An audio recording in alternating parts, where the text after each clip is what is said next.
Hello mga mare! Kung kayo ho'y pupunta ng Taiwan, Abay, kailangan nyo hong tikman ang kanilang local shabu-shabu or hot pot. abay mas gusto ko ho aray. Kaysa sa dun ho sa mga buffet. Ay ho kasi mura na, masarap pa. Ay naman ho'y pag inyong naubos, ay siguradong bundat din. Ay kita nyo gaho iyan kung gaano kalakay. At may pakanin pa. Abay marami din kayong flavor na pagpipilian.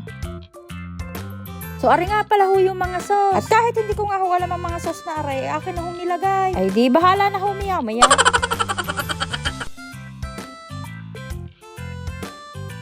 At yan na nga ho, sinilba na. At para nga ho masiguradong mainit habang kinakain ninyo, gayon yung kanilang ginagawa. Kain tayo. Thank you. You got the same thing as me? Yeah, same thing. It's good, eh? Yeah, it's a good one. Ang lalagyan nito.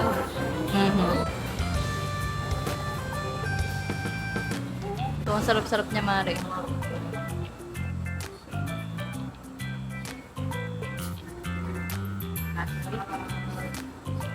May apoy kasi sa ilalim.